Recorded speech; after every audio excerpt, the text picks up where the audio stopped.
Welcome back to another GeekaWhat video, and this has to be the most requested video passed from the entire month, and this is my £500 gaming PC build for December 2015. This is my last £500 gaming PC build of 2015 before I hit the 2016 PC builds out, so drop a like rating and make sure to subscribe so you don't miss a thing.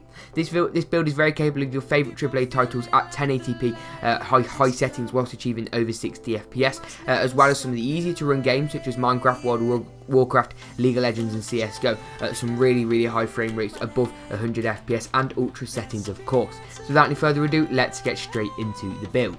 For the CPU, I went for the AMD FX6350. It comes out the box at a really nice 3.9 GHz, but these AMD FX CPUs are renowned for their overclocking performance.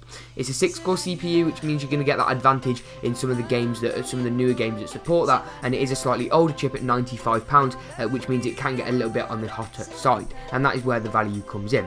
And because it gets hotter, I've gone for a CPU cooler, an aftermarket one, the Cooler Master Hyper TX3. Comes in at £20 and is a really solid CPU cooler, much superior to the stock cooler that you'd receive in the box. And of course you can upgrade the CPU cooler later on down the line if you did one, but this will give you a little bit of leverage for overclocking as well. The motherboard is where this build starts to get quite interesting. One drawback of the AM3 Plus platform is that there haven't been a few CPUs in quite a while on this platform, and by quite a while I mean around 12 months, and that means some of the motherboards aren't exactly the most aesthetically pleasing. So for £35, this GeekaWhat GA78LMT-USB 3 Micro ATX AM3 Plus motherboard, bit of a mouthful, is a really solid choice, but isn't so great in the looks department unfortunately.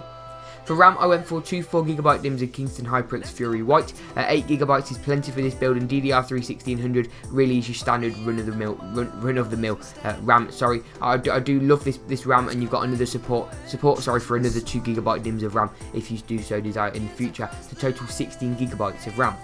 For storage, I went for the best of both worlds, and that's not combining an SSD and a hard drive into one. That's not just a hard drive, that's an SSD and a hard drive separately. So I've gone for a Kingston SSD Now V300. These are the really value-oriented SSDs that will kill any hard drive, performance-wise. It's the SSD Now V300 from Kingston. 120GB is more than enough for your OS and a couple of games and a few music, schoolwork, documents, etc. And for £35, this is a very solid SSD choice. For £30, hard drives keep going down and down. This Seate Barracuda 1TB drive is more than enough capacity-wise to give you over 1.1TB of storage within this build. You can go for a Western Digital Caviar Blue if you wish, however I love the Seate Barracuda drives, I completely trust them and they're very solid choice, especially for £30. The video card I went for was an MSI GTX 960. It's got a 2GB frame buffer and cost the grand total of £205, which really is nothing for a card of this quality. I really do have to admit MSI have done a fantastic job in the looks department on this card. The green and the black is a very nice colour scheme in my opinion. Unfortunately, the case we've gone for hasn't got a window, which means you aren't going to be able to show that off, but it's a really nice looking card nevertheless. The I/O layout is brilliant with 3 display ports, a DVI and a HDMI, meaning support for triple 4K surround at 60Hz gaming setups, and the backplate on this card is very nice, so hats off to MSI for doing such a great job on this card. For the case, I went for the Fractal Design Core 1100. This is definitely where I saved some of the money, and if you did want to get rid of the aftermarket CPU cooler and use the stock cooler, which wouldn't give you any overclocking headroom, then you could upgrade this case to one with a window, for example. But the Core 1100 is a very solid case, and Fractal do some very nice budget stuff and some very nice high-end stuff as well, so you know this case is going to be executed very well.